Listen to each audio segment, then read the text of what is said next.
Hello and welcome back to Boring Dad Gaming, where today I'm going to be playing some more of an English haunting. That's a different game. This is a winter haunting.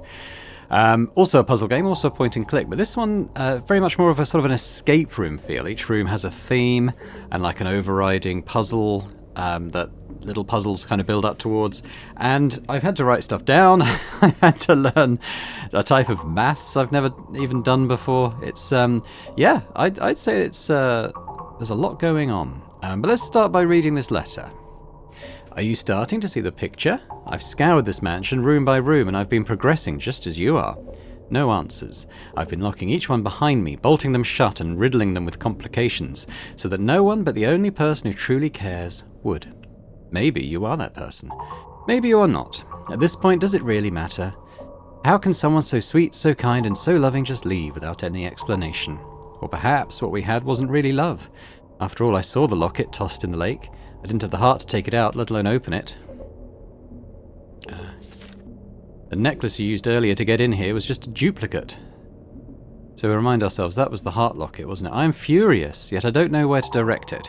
At my love for just disappearing without an explanation, or at our families for causing my other half to disappear. Just looking at those family trees can be so sickening and tiring. Very, very tiring. So... sickening and tiring underlined obviously have some importance. At the bottom we've also got seeds growing into mushrooms that could be relevant. But there was a light switch over here, so maybe I should see if I can get that going before we do anything else. Please, please, please work. Yes. I should go back to the Sandy room and call Mel from the window. Hey Mel, you can come on in. A few minutes later. Oh, thank you for finding the light. It was getting cold out here. No problem. Some more snow, huh? Quite a bit. Too much, actually. Well, I hate to be the bearer of bad news. Oh, wait, don't tell me the snow is back out there. You took the words right out of my mouth.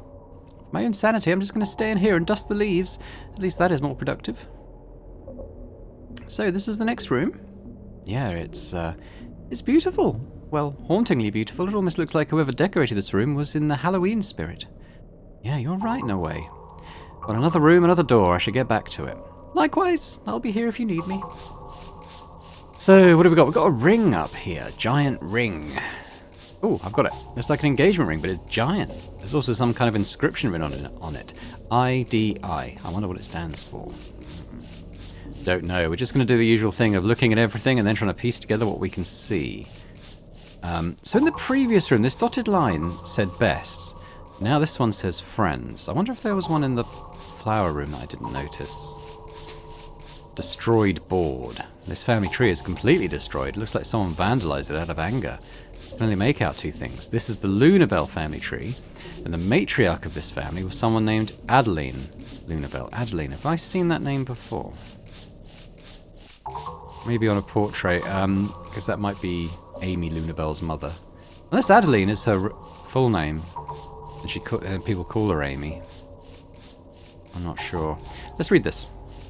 More journal pages. Okay, I'll have to read more of the journal at some point. But for now, I'm just going to move on. Cara, a recipe for a sick day. Pour 4 cups of water into a metal pot over high heat. Dump in the following ingredients. 1 ginger root, coarsely cut. Turmeric root, coarsely cut. Cinnamon sticks. Block of rock salt. Well, we know where the rock salt is. A spoon of cloves, a spoon of pepper, finely crushed, a few bay leaves. Once the water has boiled for 10 minutes, turn the source of heat off and add the following. A squeeze of lemon, 2 spoons of honey. Pour into a cup or thermos, feel better. Okay, I feel that's... is that going to be the main part? It says for a sick day, and sick was highlighted in that letter, wasn't it? So maybe... I did see there was like a cauldron or something over the hearth here. So have we got to sort of add stuff into this? It's empty. I suppose I could use it for boiling something. But we know we can get... It said 4 cups of water. And we're going to have to run back and forth to the tap 4 times. Maybe. What's this? There was a ring on the pestle. Hey, what do you know? It fits and it matches my outfit. There's an inscription on it. IAE. Too bad I have no idea what that means. Well, I'm going to make it stand for something. I adore Everlyn. Nothing like a bit of self-love. Okay, so we'll keep moving on from this side for now. The contraption's on autumn/fall now, as you can probably guess just looking at things, to be fair. There's a ring here. Pretty big ring. There's also an inscription, LNL.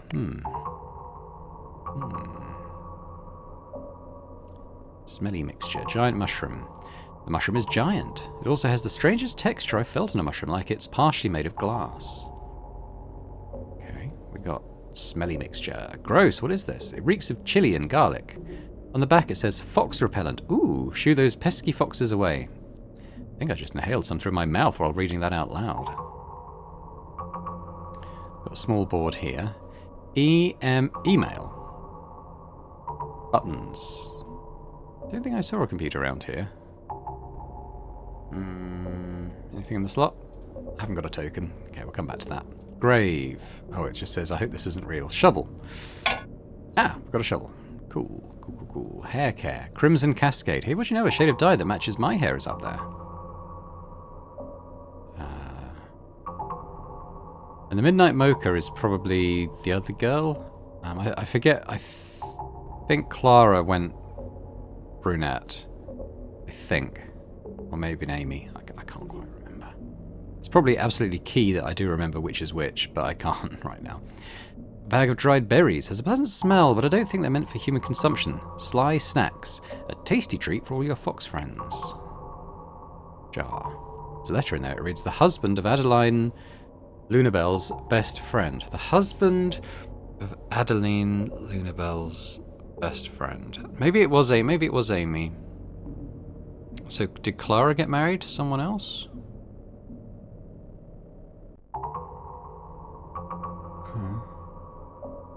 Don't think that's Emmerich. Well, it might be Emmerich? Can't remember his name now. Emerson? I don't know. Someone boarded up the tree with wooden planks. I might be able to get those off. Maybe we could try the ice pick. Hey, we've got a hollow. Another token and a jar of spores. Okay, what's the deal with the door? Was she tired? Was she sick? Pour in here. Okay, I'm going to have to make a choice at some point. Anything else in the hollow? Nothing else there. Okay, well, we still got about half the room to explore, so let's go over this side more. So, we read the letter. Look at the cabinet, I guess. But one thing I know by now, if there's a lock, there's a key somewhere. Okay, fair enough, so we can't get in there right now.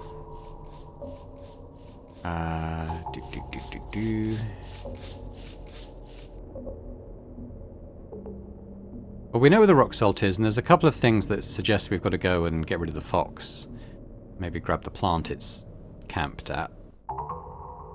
As for this other stuff, I don't know. But let's walk through the house, and maybe we'll see some stuff.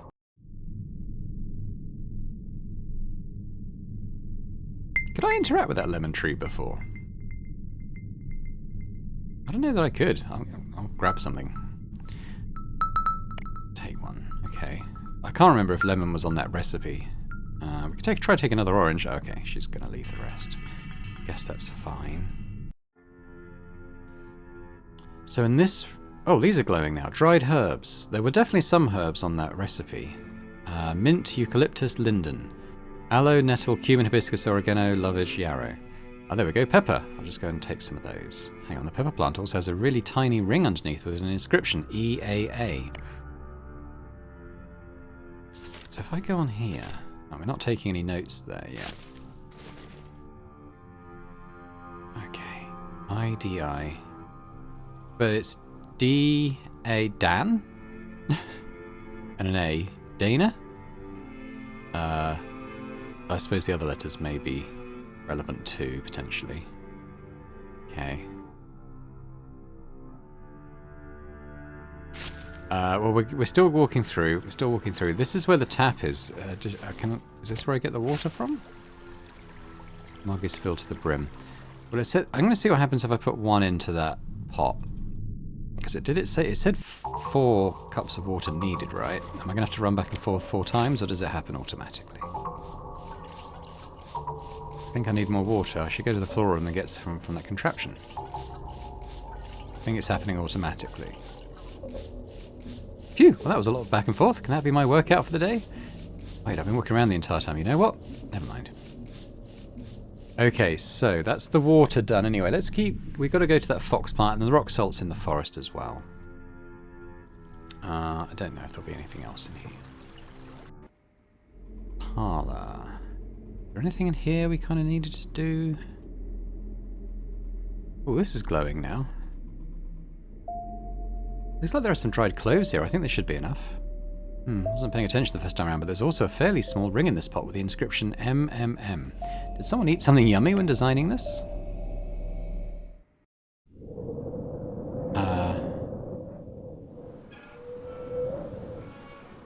You know, we've got a shovel now. Get rid of this. I should brush off the snow to see what's underneath first. Oh, okay. You wanna... this isn't snowman hair. There's a grounded plant underneath. What is it? Whatever this is, it's firmly stuck. Alright, let's try the shovel.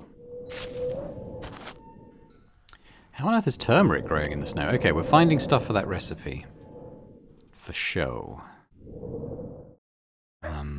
Got a little foxy here. I think we've got a choice to give him something nice or get rid of him with something horrible. Let's try the nice berries. A nice foxy treat.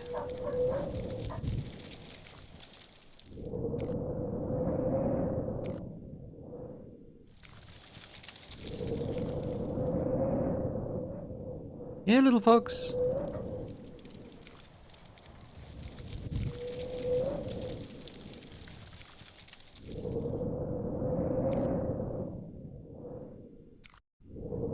There he goes, all happy.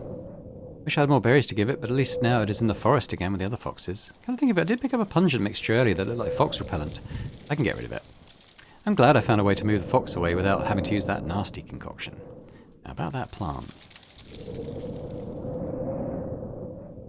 It's stuck, can't pull it out. Could be a root vegetable, at least I hope it is. Please don't be the hairs of a six-legged monster. Okay, let's try the shovel again. What do you know? It's ginger. Okay, we're finding stuff.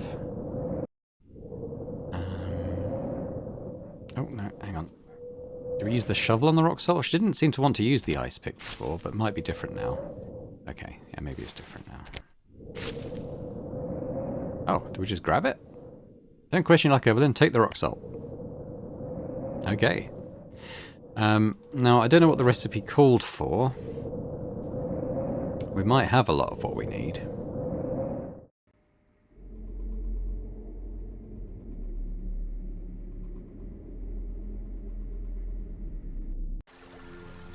Cinnamon. I don't have any cinnamon yet, do I? Ginger, turmeric, spores. Pepper, lemon, cloves.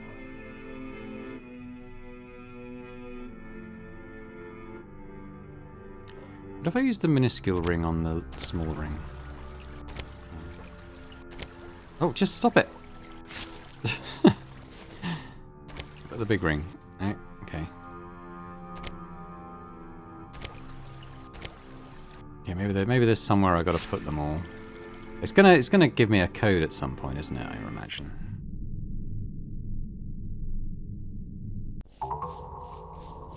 Should remember, I've also got that token. What should I do with the spores I found? Do I plant them in some? Oh, hello! Ah, is this a lamp? I need to get one of these for my room. Sweet Amy, my love. Take the key. Another key. Sweet Amy, my love. I mean, I don't think that's necessarily a code.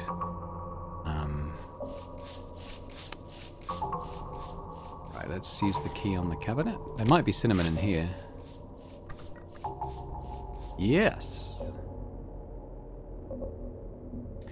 You are getting warmer, but I am certain you are feeling chillier. Lentils, honey. Was honey in the recipe? I think bay leaves was. Can I just take everything? Rice. Shakers? These do look like salt and pepper, but just to be sure. This is sand. I need to spit this out, okay? Pictures? I'm certain you are getting warmer, but I'm certain you are feeling chillier. Okay, let's have a look at the recipe. We still didn't get the cinnamon. Got the ginger. Got the turmeric. Cinnamon sticks I haven't got. Salt I've got. Cloves I've got. Pepper I've got. And some bay leaves I've got. I have lemon and honey. It's just the cinnamon. I'm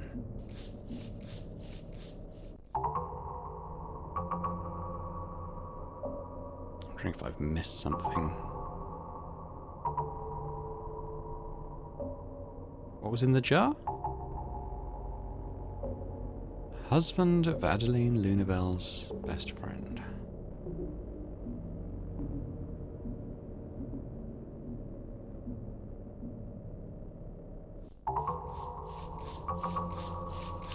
Well, why don't we start adding what we do have?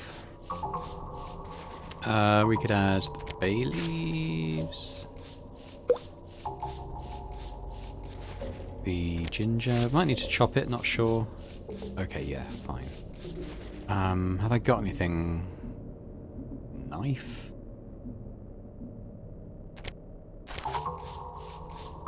Ah, okay, no, the ice pick. Turmeric was also coarsely cut. Lemon? Okay. Pepper? What should you say? No, I need to finely grind it. Okay, well, how am I? Oh, pestle and mortar. Smells fresh. Chew!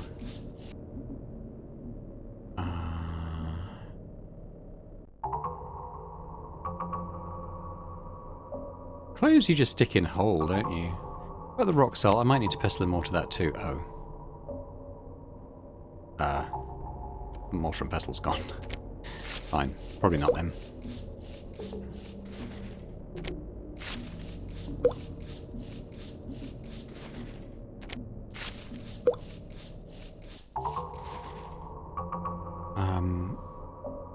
It was the honey and lemon that was later. Everything else is now.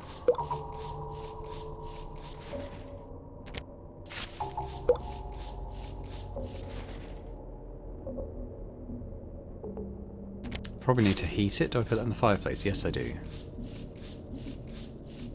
Okay, so I shouldn't turn it on yet because I still don't know about the cinnamon. Cinnamon. I mean, it could also be something in one of the other rooms I've missed. Let's have another look at the letter.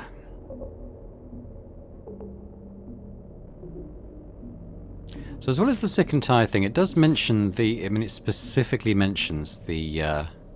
this was the spores on the mushroom things. That was good help. We've also got the heart-shaped locket here. Basically, it's specifically mentioning the locket in the lake. I think we should go and grab that. But let's have a quick read of some more journal. Okay, today was the first day... How many? I've got 20 pages. Oh, no. Hang on, I need to go ahead. I think it's this one. God, there's so many pages here. Will I be able to read all these? I don't know. Probably should. It's a lot, though. I'll do it gradually. Today was a great day. It was just like the summers before middle school. Clara and I went to the carnival in town again. We ate some cotton candy, rode the Ferris wheel, and won some stuffed animals from a few games. I'm surprised the carnies accepted my old tokens, or perhaps they just didn't notice. Either way, it worked. She still beats me at shoot a ducky, but I only lose that one because I'm a vegetarian. I cannot shoot those poor little ducks with paintballs, even if they are just made of wood. No, ducky. At least I won the ball toss. I finally got the huge blue bear. I've always wanted to win it for Clara, since it's now her favourite colour. Clara likes blue. Okay. It'll be her birthday present. Big blue is finally mine. So I think Amy is the red-headed one. Near sunset, Clara and I sat by the docks, and I asked her what to do about Emerson. On one hand, I really like him, but on the other hand, I don't want to ruin our friendship. At first, she laughed and gloated that she was right about me liking him all along. Haha, fine. Clara won. Then she got serious and told me that if I don't want to tell him how I feel, then that's all this will ever be, a feeling. I let my feelings of anxiety out all to her. What if he doesn't like me back? What if he is weirded out by me? What if he actually wants to beat me at math now? Clara reminded me of the numerous times we fought and made up, telling me that true friendships are much stronger than I am giving credit. Besides, she said that no matter what happens, she will always be there for me. I tossed the stone next to my palm into the water and observed how the ripples spread out in concentric circles, each circle larger than its successor. I wonder if that's to do with the rings? Concentric circles could be. Like the stone, my actions could have far-reaching consequences, impacting my life in ways that I couldn't even imagine. But then I saw each ripple capturing a glittering light from the sunlit sky around me. That single stone created a beautiful chain of golden hoops going as far as the eye can see. Maybe it was the golden glimmer of the sunset on the rippling water, or it was purely the power of Clara's reassurance, but I suddenly felt at peace. A new feeling of hope engulfed me. Telling Emerson how I feel can create a ripple effect, but it would be full of 1,000 golden hoops, because the stone is my honesty. I just had to wait for the right time to say it, but it was going to be sometime this coming year. Sometime this coming year. Alright, we'll leave it at that for now, though. I'm not even halfway through yet, so there's plenty more to go. It did just occur to me that I might be able to get this thing going as well with the... Should I put the token in there? I got a new token. Ah, that's much better. The Sterling family.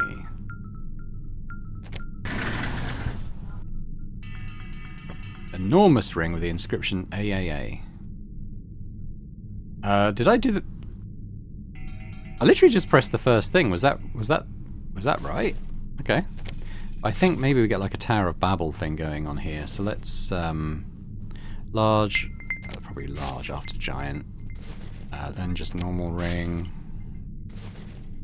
Small ring. I was literally going to touch just random buttons, but I think I may have chosen the right one first. What does that say? Amanda. So her name's Amanda. Although that the other one says Amelia. Amelia. Let's see what prizes I won this time. Amelia, Amanda. Interesting. Another token. Also a piece of paper. So I mean, a name could be Amelia, it could be Amanda. I don't think it's Emilia. I don't think Amy would be her nickname if that was the case. Could be useful remembering all those, though.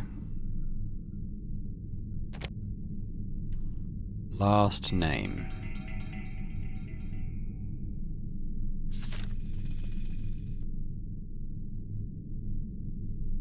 Slanted vertically.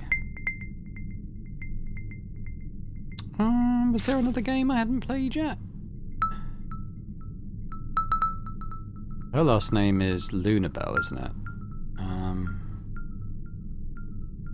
There was that broken one in the other room, but let's go to the lake first, because we'll have to come back and solve more stuff in there, obviously.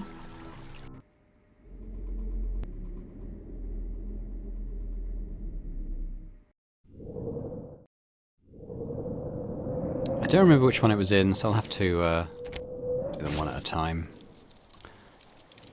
Heart-shaped one. Oh, is it just that one? This must be the original necklace that the letter mentioned. Okay, let's come out of here. LAMS.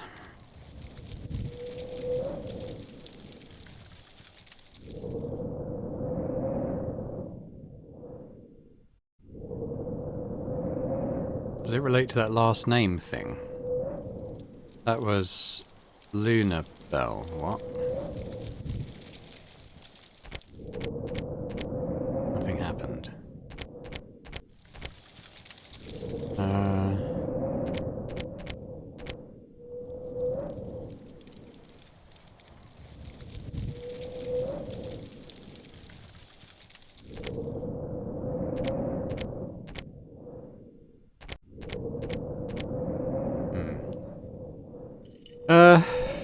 Okay.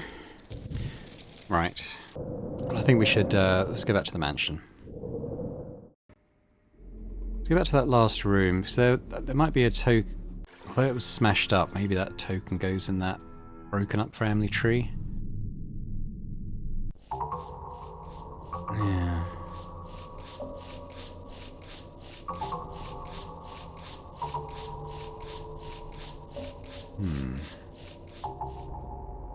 Oh, here's something.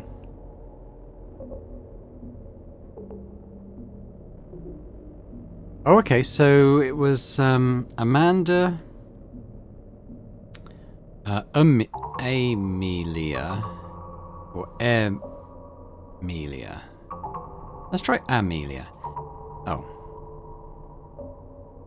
Can I not press the buttons? Does the token work in the slot?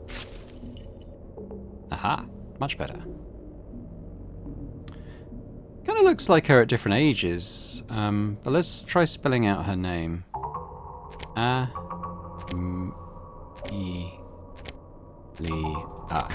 Hey! Sleepy potion. Okay. Its ingredients are chamomile, rose, and water. Alright, okay.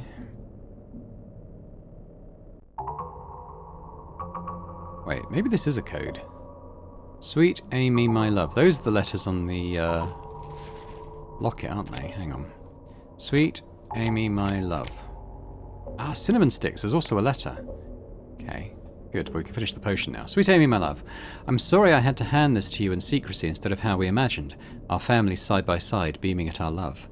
I could see Clara wincing behind her forced smile when I was made to hand the identical locket to her instead. I never imagined we'd be in a situation like this, caught between love and expectations.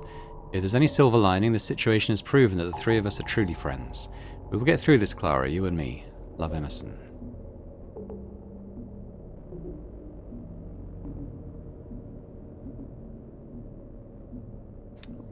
I guess it's probably more in the journal, but is he getting forced into a relationship with Clara? Let's read this. Dear Diary, junior year just flew right by. What a hectic year. Not only did we have to prepare for the college entrance exams, but taking all of those advanced classes was a nightmare. I could have sworn that I slept only for 1 hour some days. Now that summer is coming up, I want to enjoy the time I have, I really do, but some other things have been bugging me. What if this is the last time Emerson, Clara and I are ever this close? I have some unresolved feelings for Emerson, but I feel icky for even having them, especially since he started dating Alison Minor last September. Oh, yes, I never got to experience the golden ripple, but if there is one thing that I learned, it's that there is always a silver lining. He's the smart, handsome and kind boy I fell for, but that's secondary to me being his friend. At least now the risk of jeopardizing our friendship isn't there. I won't lie that I feel a twinge of jealousy when he brings Alison over to hangouts with me and Clara, yet I know that as a good friend I have to put those feelings aside and wish them the best. Besides, Alison is really sweet. She helped me edit my English paper, which bumped my semester grade up to an A+. You win some, you lose some. So I wanted to be happy, even if that is not with me. As for Clara, after senior year, the two of us could part ways in college and only see each other during breaks. We vowed to be friends forever, just like how Vrinda, the foreign exchange student, vowed that we would write to each other as much as possible, and Sophie, the girl who transferred to Southern Pacifica in second grade, said we should call each other at least thrice a month. Well, Vrinda and I only corresponded for 2 months, and Sophie stopped calling the summer after second grade. I know that friends just drift apart, yet I can't help but feel that Clara and I may go through the same thing, despite us living together in the same house. It hurts even more knowing how close we are. We've been best friends our whole lives. She's my best friend. Friends our whole lives. She's my best friend. Maybe this is my chance to create a golden ripple. I should tell her how I feel. Oh god, there's so much. We're only halfway through.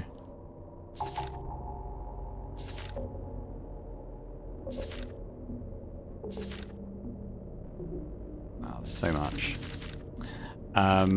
Okay, anyway, I'm gonna let's finish the potion, but we can read more journal in a bit. I might do some more at the end of the episode, maybe catch up with where we are, so those who are sort of interested in the backstory get a bit more of that. Alright, I think we got all the ingredients now. Yeah, let's boil it. Let's put some matches on the fireplace. Warm and cozy fire, just like the one I stood in front of back in the forest. I guess I can just wait. A lot is on my mind. First the job, and then... Who am I really? I mean, I know my name is Everlyn Sterling. I'm in my early 20s, but my character? I made a mixture of decisions. Some I'm proud of, and some that I just have to deal with. If there's one thing I've learned, it's that I'll reap the rewards and suffer the consequences. Well, anyway, will you look at that? The tea has been boiled. There's 2 more ingredients to stir, and this will be good to go. So, lemon. Honey. Poured some of the tea into my mug. Considering that I didn't even wash some of these ingredients, I don't think I should drink this. Hopefully the spirit won't mind either. I mean, it's not like it can die again, right?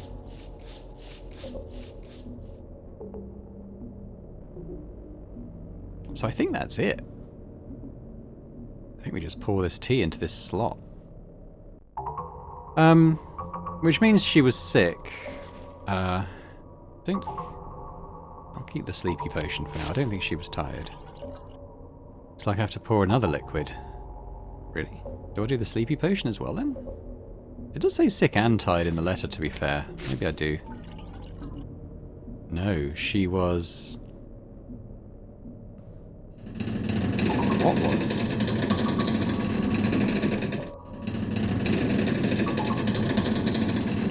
What's going on? I don't know, I think I'm falling through. Ah, Mel, help! Everlyn!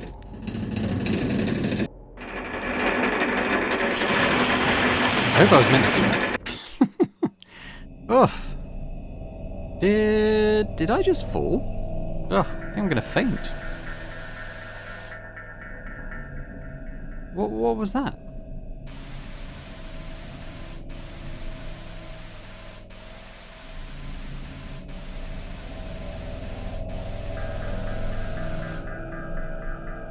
Hang on. Okay, I think because I solved the puzzle room, I'll pretty much end the episode here, but what I am going to do is catch up in the journal. I'm going to read through all the remaining pages, so for those of you who are interested in the backstory and stuff, do stay tuned. For anyone else, I won't be solving any more puzzles from now until the next episode, so thanks for watching this far anyway. But let's continue with the journal. Dear Diary, the hectic days of high school are finally over. We took up jobs in the local ice cream parlour to get extra cash to buy more legitimate tokens for the carnival, along with some pocket money for college. I told Clara about how I'm scared we'll no longer be as close as we are now, but she's glad that I told her because she felt the same. We laughed about it. We said we'll try our best to meet up as much as possible during weekends. Just trying, that's the best we can do without getting our hearts broken. In a way, it gives me comfort that no promises will be broken. As it turns out, all three of us are going to different colleges, but hey, at least we'll all be near each other in Pacifica. Emerson and Alison broke up a few months ago, but they ended things on good terms. Turns out Alison is going to college across the country and she wants to stay out there for a while before settling down back here. Of course, despite my feelings for him, this was one of those times where I needed to set aside my desire for those golden hoops and help create them for someone else. Emerson insisted he was fine, but Clara and I still took him to the movies, bought him dinner and tried to crack a bunch of lame jokes. He cracked a smile at each of them, probably because of how bad they were, but I call that a win. And now we can tell that he is truly himself again. Our friend is back. No more waiting, it's either now or never. I'm finally going to confess to him tonight.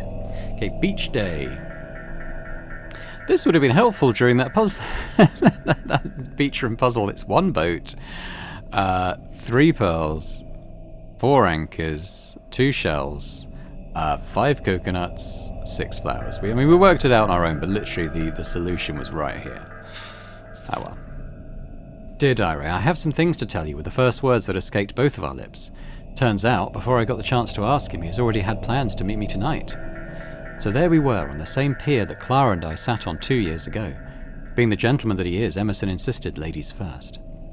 I took a deep breath and said I have non-platonic feelings for you. I couldn't have phrased that more awkwardly, but that wasn't the worst part. He laughed, just like Clara always did when I talked about him. I was just about ready to walk away until he said he felt the same way about me too, from the moment we met. It sounded just like a plot from one of those cheesy romance novels. He accidentally bombed our photos in middle school to subtly get my attention. He was already good at math, but he studied extra hard just so that he could match up to me. He even went the extra mile in hopes that I would ask him for his guidance. When I didn't show any signs for reciprocating his feelings, Emerson thought it best to respect what he thought were my wishes, and he tried to move on. He even tried to date others like Alison Minor. While he genuinely cared for her, it was only after that he realised he never gave us a chance. I could have been a confession that ended well. I could have been upset that we lost out on all the time we could have spent in high school. I could have been mad that neither of us confessed to each other. But I am not one to regret. I was happy. Happy that our moment has finally come at the right time. Happy to get my golden hoops. We both came to a decision that we should date for at least a year to know each other on a deeper level. Thankfully, the proximity of our colleges would allow us to do just that. 1964, so when is this? This is a year later. Dear Diary, freshman year was a blast. I dreaded all the late-night cram sessions I heard of, but they weren't too bad. Granted, it was still a lot of work for the Three Musketeers. I chose finance, Clara went with computer science, and Emerson picked aerospace engineering. We may not have chosen pure math, but we all found ways to apply the coolest aspects of it in our fields. Regardless, things were made much easier thanks to their support, along with some new friends I made. Speaking of which, guess who decided to come to Pacifica for college? A reunion with an unexpected friend. Oh, Vrinda. I politely asked Vrinda why she stopped corresponding, and she felt truly apologetic that she never got back to me. It turns out that she never received them since there was a lot of mail tampering in her community, but fortunately they caught the suspects. I laughed and told her that was all good, and that I was happy to see her now. She, along with Clara, were my rocks through freshman year. Every Saturday we would go down to the local cafe for brunch and exchange stories and recipes. A particularly helpful one was Vrinda's family recipe for kara. That was the mixture we just made, the tea. When Clara and I came down with the common cold last winter, we sipped on it every day. Its spicy herbal notes certainly alleviated our symptoms. Clara and I immediately shared the recipe with our families, and they couldn't be more thankful. Sundays were for me and Emerson. We spent days working in malls and parks, evenings cooking dinner for each other, and nights either playing board games or going for a night in town to the theatre. It may seem routine and mundane, but each passing weekend made me feel closer and more in love with him. I could see myself spending the rest of my life in his company. Sure, we had our squabbles, just like the one time he accidentally burned the pie that we spent hours working on, but we always came to a resolution, and at the end of it, his smart, balanced, and kind nature would win me over.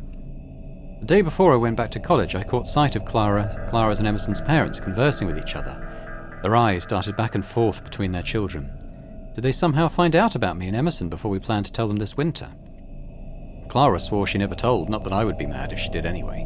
Telling the parents is always nerve-wracking, yet I have to wonder what was on their minds. So this is over a year later. It's winter break. Today was my 19th birthday, but there really isn't much to celebrate. Yesterday was the hibernal hobbies ceremony, the one where I was supposed to be excited to show the calculator I designed from scratch. But instead I saw Emerson and Clara standing in front of both their parents, vacillating between looking as pale as the winter moon that shone above our manor when listening, and a fiery red when retaliating. After their heated argument, they both came to me and said that their parents wanted them to publicly announce their courtship at the next vernal hobby ceremony. When I asked if they brought me up, they immediately shut it down, saying that I would look like the interloper who disrupted their idea of a fine match. I could see the incensed expressions that Clara and Emerson had when turning back to occasionally glance at their parents. All three of us were completely blindsided, but I knew that we all had each other's backs. Yet I couldn't help but feel disappointed at the conclusion their parents came to. Why couldn't it be me and Emerson that were matched? Not only would that spare us having the dreaded talk with our parents, but we would have full familial support. Should we have confessed earlier? Should we have purposely spent time with each other in front of our parents to indicate that something was going on between us? Right as all those questions were racing through my mind, I felt someone's gaze through the back of my skull, but I didn't feel scared. It was as if someone was looking at me with concern, even sorrow at how I was feeling. It was my mother. This is the same month. It wasn't how I expected, but it had to be done. The day after, I told my mother everything. Emerson and I were in love. We were waiting for the right time to tell our parents, but there couldn't be a more critical time than now. My mother bit her lip, seriously contemplating what I had just told her, but I could tell her next words, no matter how comforting she would try to frame them, would pierce my heart like 1,000 ice arrows. I'm sorry, dear. Clara's and Emerson's families have an arrangement. If we interfere, it could ruin our friendship and our reputation amongst others in this town. Unless Emerson's parents come directly to us with a proposal, we can't do anything. So that was it. Tell Emerson his parents were right. So that was it. Tell Emerson to tell his parents, right? Well, it turns out that before I had to tell him anything, Emerson already did, and they said, Emerson, we made an arrangement with Clara's parents.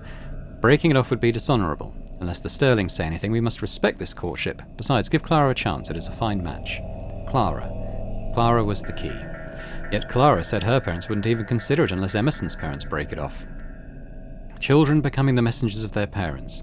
Parents becoming encyclopedias of their children's romantic lives. Children being bound by the rules of their parents. Parents being bound by the rules of society, back and forth, left and right. A constant push and pull of two dance partners, duty and desire. Yet, after all the information we passed along, what we reached was a three-way stalemate. Surely someone had to budge. But how?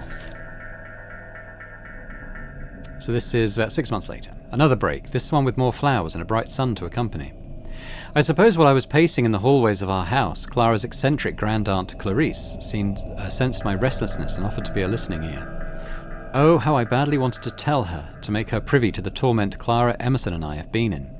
But I couldn't bring myself to tell the truth without choking up, so I just said it was typical nerves.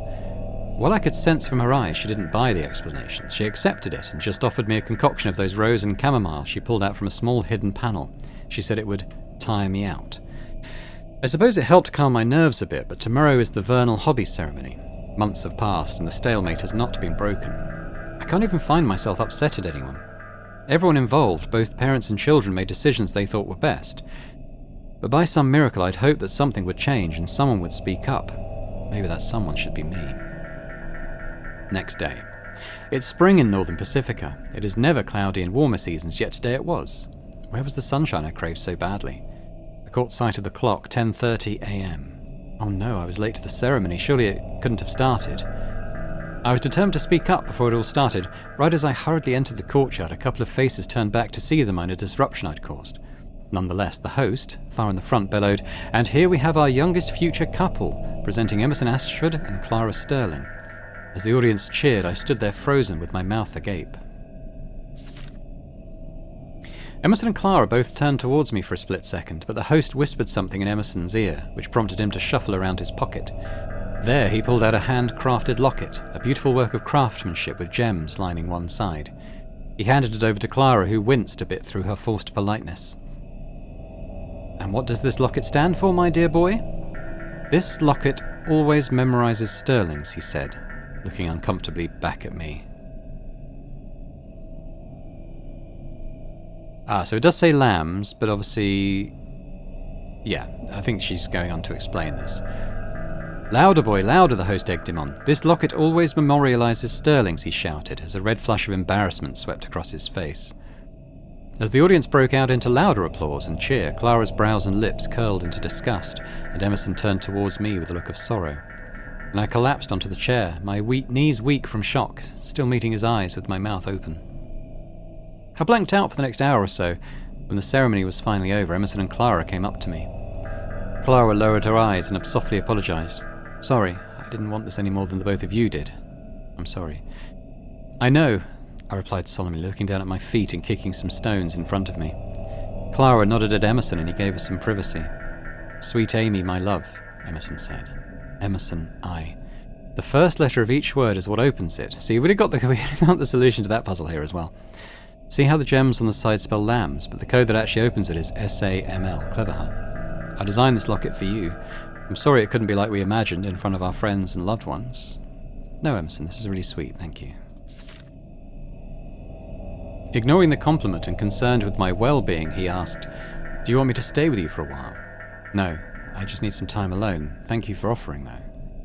Right as we were about to hug each other, we caught sight of some of our extended family and just shook hands, secretly in a loving manner, as if it were for the last time. As I was turning away, Emerson's hand remained tightly clasped around mine, slowly weakening as I parted ways from him. I walked over to the pond, a place where I could just stare at my own reflection and process what I was feeling. I must have been there for at least a couple of hours since the clouds were getting darker above me. Drip. Drop.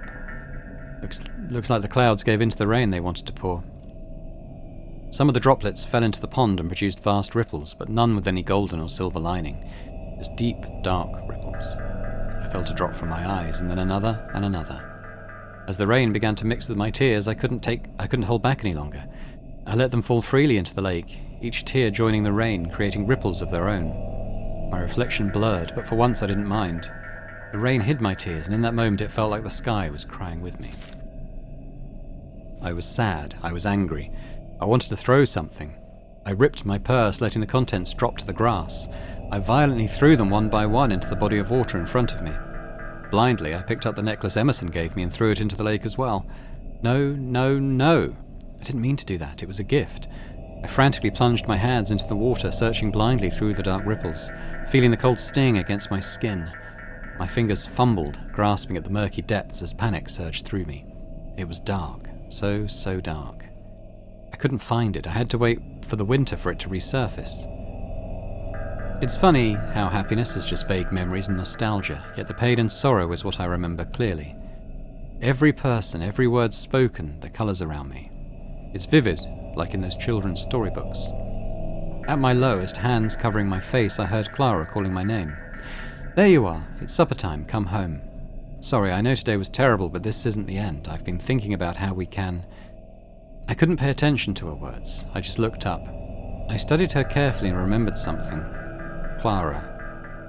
Clara was the key. I have a theory about what might happen. But I guess we'll see. I don't want to spoil anything, but I've got a sense for what's going to go on. But we'll leave it there. I'll pick up this in the next episode. So I'll just say thanks very much for watching. Hope you've enjoyed this. If you have, if you could hit that thumbs up button, that'd be much appreciated, as would be leaving me a comment and letting me know what you think about the game so far. Any thoughts on what's going to happen in the conclusion? I know I've got my theory, as I said. Let me know. And if you're watching this and not yet subscribed, if you could do that, that'd be amazing. So thanks very much, and I hope to see you next time. Bye for now.